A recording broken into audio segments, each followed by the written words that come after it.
I'm very pleased to introduce this morning's speaker, the Reverend Libby Smith. Libby has been a guest speaker at USG many times, and we're always so pleased to have her with us. She's a lifelong UU who grew up in the Unitarian Universalist congregation of York, Pennsylvania, and she was a religious educator for 5 years before she attended Harvard Divinity School, where she earned her master's degree in 1992. Since then, she served congregations in Massachusetts and suburban Philadelphia, and she also served as the chaplain at UU House, which was right down the street from us, for 5 years. She's now retired and doing some work for the Joseph Priestley District, as well as rites of passage and pulpit duty when requested. Welcome, Libby. In 1986, Kurt Vonnegut Jr. gave the Ware Lecture at the General Assembly of Unitarian Universalist Congregations. The lecture is always a highlight at General Assembly, and it has included, previous lecturers have included many highly notable people: Howard Thurman, Reinhold Niebuhr, May Sarton, Helen Caldecott, Holly Neer, Norman Lear, Alvin Toffler. He was an exalted company. And in typical Vonnegut style, he combined passion, humor, and irreverence to make his point. And his point was really quite simple. Vonnegut argued that Christianity had got it wrong, very wrong, when it settled on that commandment to love one another and to love our neighbors as ourselves. In his words now, love is simply too strong a word to be of much use in ordinary day-to-day relationships. Love is for Romeo and Juliet. I'm to love my neighbor? How can I do that when I'm not even speaking to my wife and kids? My wife said to me the other day, after a knock-down, drag-out fight about interior decoration, "I don't love you anymore." And I said to her, "So what else is new?" She really didn't love me then, which was perfectly normal. She will love me some other time, I think. I hope. It's possible. If she had wanted to terminate the marriage, to carry it past the point of no return, she would have had to say, "I don't respect you anymore." Now that would be terminal. I was tickled to read this because when I work with wedding couples who are planning to get married, and they go on and on about how much they love each other, and I'm always paying very close attention to how they interact to make sure that underlying that is a deep sense of respect for one another. And I point out to them that that's much more likely to get them through the challenging points in their marriage than the more ephemeral concept of love, which for most of us ebbs and flows over a lifetime. So Vonnegut argued for one small linguistic adjustment. And here again I quote, "I like to think that Jesus said in Aramaic, 'Ye shall respect one another.' That would be a sign to me that he really wanted to help us here on earth and not just in the afterlife. Then again, he had no way of knowing what ludicrously high standards Hollywood was going to set for love." Now, of course, we could argue about the different words that get translated as love in the scriptures and the different ways that word is understood.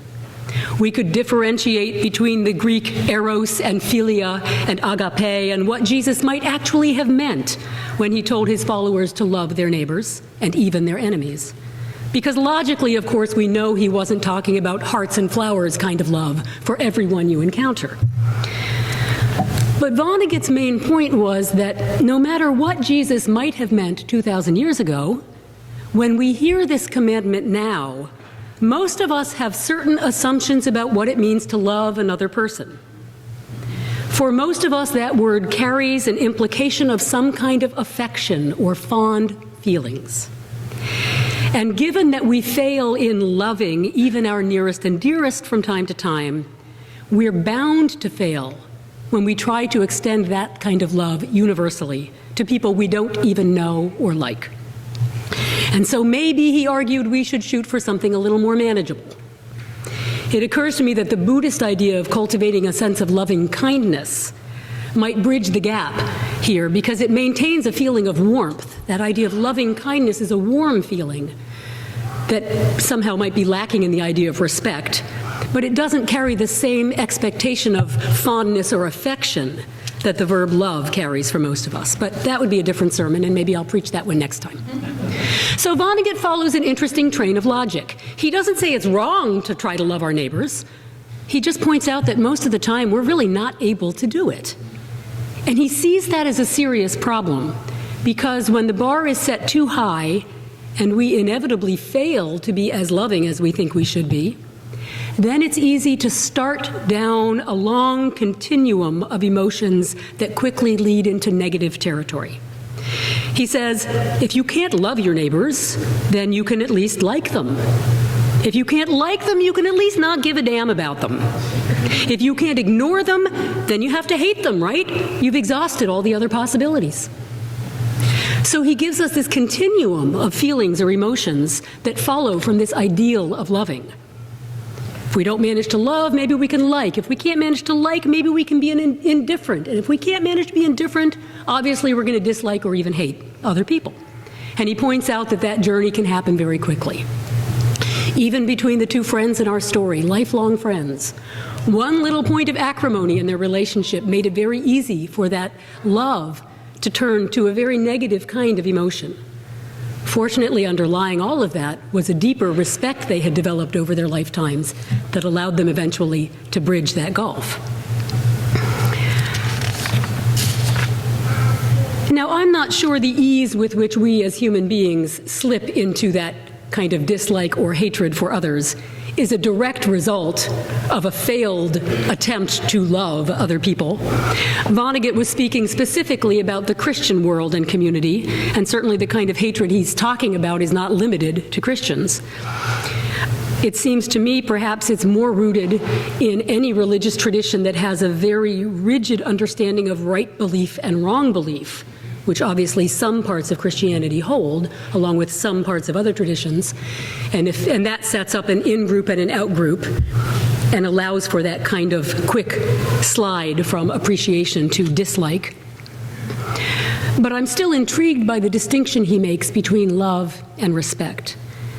I struggle with this myself because over the years I have come to relate more and more deeply to the Christian tradition, and I now worship in a Mennonite congregation. And so I hear this language of loving your neighbor and loving your enemy all the time, and I struggle because I often don't feel loving. And it does seem to me that this idea of some kind of underlying respect is closer to the intention of what Jesus was trying to say with the stories that he told. It's quite easy when we can't manage to have warm feelings about a person or a group of people to make that leap that if I don't like them, I must dislike them. Focusing on respect instead of affectionate feelings changes the whole conversation because it takes personal feelings out of the equation altogether and makes it easier to stay in relationship with other people, whether we like them or not. The liking ceases to be the point. Now, I want to share some words from the Reverend William Schultz. Bill Schultz is a past president of the Unitarian Universalist Association. In fact, he was president when Vonnegut gave his lecture. He also has served as the president of Amnesty International, and he's currently heading the UU Service Committee. And in a piece he wrote for the Unitarian Universalist World magazine during his presidency, he suggested that there are some lessons that we have learned very well as Unitarian Universalists and others that we have not learned so well. We have learned well that because each person is precious, we need to respect his or her individuality. So the individual thing, we're good at that. And secondly, we've learned that it's good and important to stand up for what you believe. We're good at voicing our opinions and taking a stand. He goes on to point out a couple of things we've failed to learn. And one of them is, and I quote, "Cherish our individuality as we do, we still have to build a world with those people across the road. We don't have to like the way they manifest their fear any more than they like the way that we manifest our righteousness. But like it or not, we have to build a world together." His words echo for me the reading from William Sloane Coffin. The idea that all people have more in common than they have in conflict, And that it's precisely when what they have in conflict seems overriding that what they have in common needs most to be affirmed. We live in a world filled with deep divisions and disagreements. We all know that. And it's fine to have vigorous debates about those disagreements. And as Bill Schultz reminds us, it's fine to stand up for what we believe. But what we sometimes forget when we stand up for what we believe is that the people who believe differently are still human beings like us. When we dehumanize the people with whom we disagree, we are dehumanizing ourselves. And we erode any possibility of finding common ground, breaking down the barriers between us and recognizing that common humanity. So much of our public dialogue takes place at this disrespectful level, this dehumanizing, turning the other into the other with capital letters, that it can be startling to hear people interacting differently. I remember a couple of years ago, I think it was around election time, because I think the participants were discussing the debates leading up to the presidential election. And this was Radio Times on National Public Radio with Marty Moscowain. She had a Democrat and a Republican on the show, and they were in dialogue with each other. And they were making really vigorous points and, not quite pounding the table, but you could tell they were passionate about their perspective. And one of them would speak passionately, and then the other would say something like, "Well, now that's a very good point you're making. I see where you're coming from. Now let me explain to you why I see it differently." And they'd pound the table and say something passionate. The other would say, "Okay, all right, I hear you, but let me point this out." And it went back and forth like that a few times, and I was finding the whole experience very strange, and I couldn't figure out why. And I finally realized that what I was experiencing was a sense of shock at their civility to one another. And then I was really sad that civility had become shocking to me in public discourse. Now, the events in France this week have reminded us, as if we needed reminding, of how dangerous hatred is. And of course, we don't need to look beyond our own national borders to see how easily dialogue breaks down, how easily we can demonize people who are different from us. Vonnegut spoke of the failure to love, leading to dislike and then to hatred and then potentially to violence. But I think he missed a step in there. And if I were giving his talk, which I now have the luxury of doing, sorry, Kurt, I would add the element of fear. I think when we fail to see our common humanity with others, it's easy to begin to fear them. And it's out of that fear that we begin to develop a sense of dislike and hatred and even violence. Now, certainly I acknowledge that there are extremists out there on both sides of every issue with whom it is impossible to have a rational conversation. And we've probably all tried and had that experience of being unable to form any kind of connection. But those aren't the people I'm talking about. Although even there, we have to find a way to recognize our common humanity with those people. But when it comes to actual engagement, I'm talking about the vast majority of people in the world. All those people out there who love their children and love their country and love their God and take good care of their pets and work hard and give to charity. People just like us. Whether it's politics or religion or any other issue, we have to stop demonizing whole groups of people because they hold different views than we do. Because it's one thing to hate an idea, and it's something very different to hate the people who hold the idea. People of goodwill can see things differently. We don't have to love them. We don't even have to like them. But we've got to find a way to respect them enough to avoid that slippery slope that Vonnegut describes. Now, I've been talking about this as a national or even a global issue, and I think that's the context in which Bill Schultz wrote his words about building a world with people who are different from us. But I want to bring it a little closer to home because that's where we have the greatest influence, in the smaller spheres where we each live every day. In my Mennonite church, we light a peace candle every Sunday and remind ourselves to be peacemakers in our homes, in our churches, in our communities, in our world. It starts at the smallest level. I love the words that ended our reading from William Sloane Coffin, that religious people should be notorious boundary crossers. I think that's true, that part of our job as religious people is to reach out across boundaries, through the barriers, to the people on the other side. And I think we manage it on some levels pretty well. We get very involved in interfaith work. In fact, I think we're particularly well suited to interfaith work. We try to cross boundaries of race and nationality and culture. We struggle continually with the boundaries of class. And we have perhaps the hardest time crossing the boundaries of politics.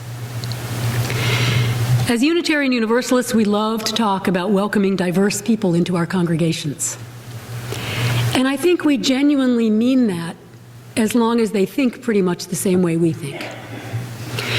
We find it harder to welcome in people who have a different viewpoint than what we think of as our usual party line. We don't say they're not welcome. We may even explicitly say they are welcome.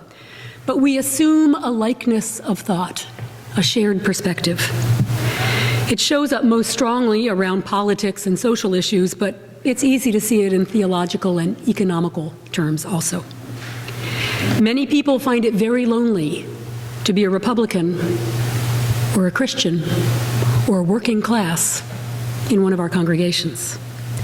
I went through years of sadness that I felt more at home in the little Mennonite congregation I had begun to visit than I did in my own Unitarian congregation. And over my years in ministry, close to 25 years now, too many people have told me that they just keep their mouths shut because if they speak honestly, they'll be ridiculed. I do think that we define ourselves by our shared values, and that will lead to a certain similarity of thought on many issues. But even so, shared values can lead to different conclusions about how best to live out those values in day-to-day life. You don't have to be a left-of-center Democrat to hunger for liberal religious thinking. You can be fiscally conservative and socially progressive. We are not all at ease in our minds and hearts about abortion. We can't all afford to attend expensive fundraisers. And we don't all think that poking fun at Christianity is funny. And yet I have heard all of those from pulpits in our churches. When we make those kinds of assumptions, and we make them all the time, we show our disrespect. And we drive away people who need us and people whom we need. We make ourselves smaller when we do that, smaller as people in our character, and literally we make our movement smaller by driving away people who might love to find a home with us. There's that wonderful old saying about religion, that it should comfort the afflicted and afflict the comfortable. And I sometimes think we lean a little too much on the comfort side. We love to gather with like-minded people where we feel at home. Of course we do. We should take joy in that experience. But religion asks us to do more than that. It also asks us to reach out across the boundaries and make room for people who aren't just like us. Religion asks us to be willing to be uncomfortable sometimes in the service of deeper compassion, deeper reverence, and deeper humanity. So I try to be less concerned with whether or not I agree with someone than with how we're able to talk with each other. If I only spend my time with people who think just like I do, I never get to practice that vital skill of communicating across differences, which to me is one of the primary values of being in community in the first place. Not needing to think alike about everything, but listening respectfully and seeking to understand the differences. I want to close with words from Adlai Stevenson. One of my deepest regrets in life is having been too young to vote for him. Partly I would have loved to see another Unitarian in the White House, but more importantly, I would have liked his attitude in the White House, whether it was inspired by Unitarian Universalism or any other faith. He wrote, "I think that one of our most important tasks is to convince ourselves and others that there is nothing to fear in difference, that difference, in fact, is one of the healthiest and most invigorating of human characteristics without which life would become lifeless. Here lies the power of the liberal way, not in making the whole world Unitarian, but in helping ourselves and others to see some of the possibilities inherent in viewpoints other than our own, in encouraging the free interchange of ideas, in urging the fullest, most vigorous use of critical examination. Thus, we can learn to grow together, to unite in our common search for the truth beneath a better and happier world. May it be so.